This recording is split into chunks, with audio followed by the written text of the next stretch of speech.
Assalamu alaikum. Rasulullah Topuk'la yakıştı donlama. Uygurluğun arası, bazılarımızın arasında acayip adamın vacıma.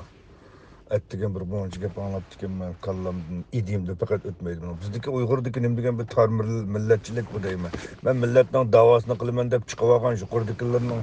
kallıstaki bu tar milletçilikini oylasam fakat aklımda ötmeydi de. Vatanidagi o'zining tarixdan buyon birga jang qilgan atrofidagi qo'shni qo'limlarini chetga qilib chiqib berib Yevropada o'zining davosini qildigan boshqa millatdan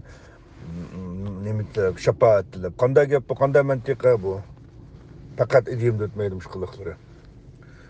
biz atrofimizdagi millatlarning beshiga kelganini biz bilmaymiz uningga bizda atrofimizdagi qozoq qirg'iz mo'ng'ul shvet tatar millatning beshiga kelganlarini biz qiziqib bakmadık da ularga nima bo'lganini izlanmadik vatandagi vaqtimizda shunda chet elda shunda o'zimiz bilanla o'zimizning tuqqanlari o'zimizning biz tuqqanlari qo'shnilarimizning bir şey kelgan surishtirib bilalaymiz ularnikini bilolmaymiz qanday bilamiz ularnikini bir şey kelayotgan zulm bizninkidek o'xshash farq qilmaydi en qisqasi biz bilan qo'shnima Tibetning beshiga kelganini 2010 yillar bilmaydigan bo'lsak ashada 120 necha lama o'zini ko'ydirib o'tgan Xitoy hokimiyatiga qarshi nima uchun o'zini ko'ydirib o'tdi mushu tegini sababini bilmaydigan nurg'adan bo'lma dunyo qurultayda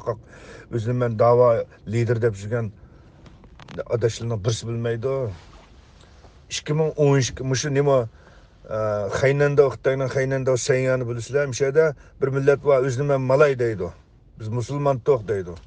ammo musulmon tashini bilmay unutib ketgan ashla bayani Xitoylar mush Indoneziyadan Filippinning Mindano